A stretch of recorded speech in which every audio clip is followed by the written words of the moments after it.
কিন্তু কিছু মুসলমান নাম ধরে হাদিসকে উপেক্ষা করে রাসূলকে অমান্য করে এরা নিজেরা একটা ঈদ বানিয়ে নিয়েছেন। সকল ঈদের বড় ঈদ ঈদের মিলাদুন নবী, কোরআন হাদিসে কোথাও নাই যে ঈদের মিলাদুন নবী, এটা স্পষ্ট বিধান। এই পৃথিবীর বুকে মুসলমানদের নাম ধরে যত বিধান সৃষ্টি করেছে তার মধ্যে সবচেয়ে বড় বিধান হচ্ছে ঈদের মিলাদুন নবী। নিজেরা বানিয়েছে সকল ঈদের বড় ঈদ মিলাদুন নবী। ঈদুল ফিতর, ঈদুল আযহা, কোরআন হাদিসে অপূর্ণভাবে প্রমাণিত।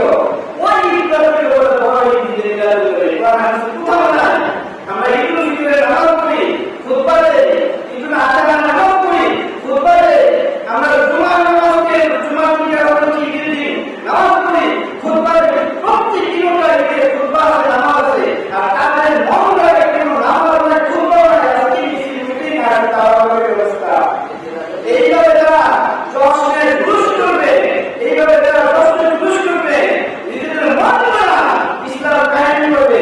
তারা বলবে আল্লাহর কসম করে বলি ওয়াল্লাহি তারা কোনদিন রাসূল সাল্লাল্লাহু আলাইহি ওয়াসাল্লামের উম্মত হিসেবে তারা স্থান পাবে না। করবে দুনিয়াতে যা খুশি তাই করতে পারে, মিছিল মিটিং সব করতে পারে। কি দিয়ে? যুক্তি দিয়ে। ইসলাম কিন্তু যুক্তি রাখবে না।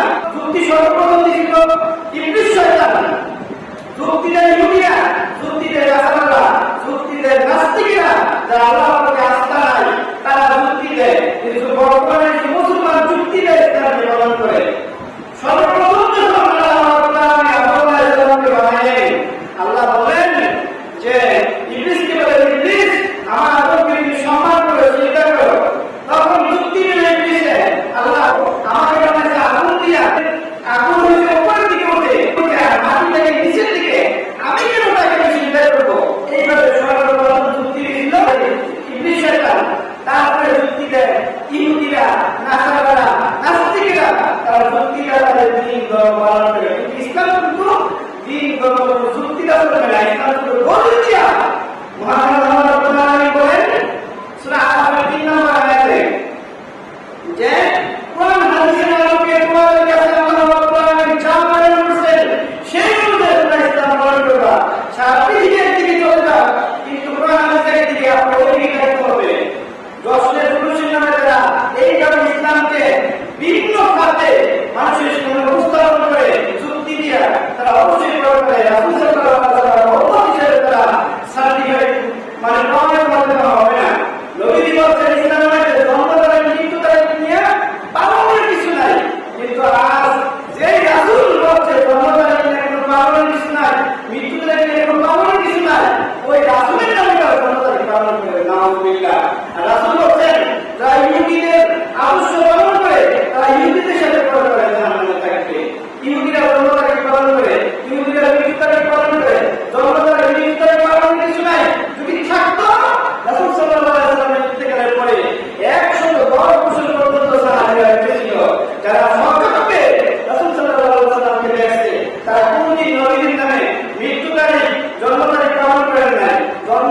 মৃত্যু তারিখ শুধু স্মরণ করবেন, মনে রাখবেন এত তারিখে আমার জন্য, এত তারিখে আমার দাদার জন্য, এত তারিখে আমার বাবার জন্য, এত তারিখে আমার বাবার মৃত্যু শুধু স্মরণ রাখার বিষয়। এটা পালনের বিষয় না, এটা আমরা পালন করছি।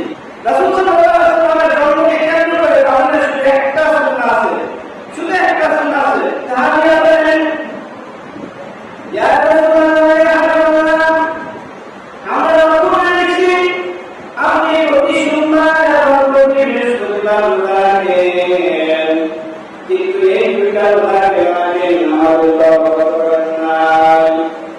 রাসূল সাল্লাল্লাহু আলাইহি ওয়াসাল্লাম বলেন, ও সাহাবীরা, আমি প্রতি সোমবার কেন রাখি, আমি প্রতি সোমবার রোজা রাখি, আল্লাহ রাব্বুল আলামিন আমাকে প্রেরণ করেছেন সোমবারে, এই দুটো রোজা রাখি। আর বৃহস্পতিবারে এই দুটো রোজা রাখি, মুহাম্মদ রাব্বুল আলামিনের বান্দা আমার ইবাদত করে এক সপ্তাহের ইবাদত এই দুই দিন আল্লাহ রাব্বুল আলামিনের কাছে পৌঁছে। অতএব আমি চাই না রোজা ব্যতীত আমার ইবাদত আমার কবুল করে ফেরত পাবো। যদি কেউ রাসূলের জন্মদিন পালন করতে চায়, এইভাবে শুধু একটা পদ্ধতি আছে, প্রতি সোমবারে আপনি রোজা রাখবেন। রাসূল সাল্লাল্লাহু আলাইহি ওয়াসাল্লাম সোমবারে দিন রাখবেন, কিন্তু যারা নির্দিষ্ট করেছেন যে তাহলে আমরা নবী আছে না, আলোচনা নবী আছে এরকম হাদিসে নাই। হাদিসে কয়েকটি মত আছে, কিন্তু এটা নির্দিষ্ট যে সোমবারে নবী আছে। অতএব আমরা যখন সামনে ভবিষ্যতে আমাদের আকীদা তৈরি করি যে রাসূল সাল্লাল্লাহু আলাইহি ওয়াসাল্লাম সোমবারে নবী আছে, যদি এটা পালন করতে চাই তাহলে আমরা এটা রোজা রাখতে পারবো। আর এটা নবীরা মিছিল মিটিং করতে দুটো এমনকি যারা পালন করে না তাদেরকে কাফের সব তারা বলে, মিছিল মিটিং এ মাইক দিয়া তারা কাফের বলে, তারা নবী মানে না, নবী মানে না, তারা নবী মানে। এই সুবিধাও করা যায় না। রাসূল সাল্লাল্লাহু আলাইহি ওয়াসাল্লাম বলেন, একজন মুসলমান যদি অপর মুসলমানকে কাফের বলে ঠোকর দেয়, যদি সত্যিকার অর্থে তার ফতোয়া অনুযায়ী ইসলাম ইসলামকে সে ব্যক্তি কাফের না হয়, তাহলে যে ফতোয়া দিচ্ছে সে কাফের। রাসূল সাল্লাল্লাহু আলাইহি ওয়াসাল্লাম কথা কথা। অতএব সাবধান, এই ধরনের বড় বাক্য বড় কথা ইসলামে মন করা চলে না। ইসলাম হলো কোরআন হাদিসের আলোকে যে মন করা, অমান করা, বদল করা, পূর্বপুরুষতা, এগুলো ইসলামে চলে না। ইসলাম হলো কোরআন এবং হাদিসের আলোকে। রাসূল সাল্লাল্লাহু আলাইহি ওয়াসাল্লামকে আল্লাহ রাব্বুল আলামিন পাঠিয়েছেন আমাদের ইসলাম শিক্ষা দেওয়ার জন্য। আল্লাহ রাব্বুল আলামিন বলেন, লাকাদ কানা লাকুম ফি রাসূলিল্লাহি উসওয়াতুন হাসানাহ। তোমাদের রাসূলকে প্রেরণ করেছে আদর্শ হিসাবে, তোমাদের শিক্ষক হিসাবে। রাসূল কিভাবে নামাজ পড়ে তোমরা সেইভাবে নামাজ পড়ো।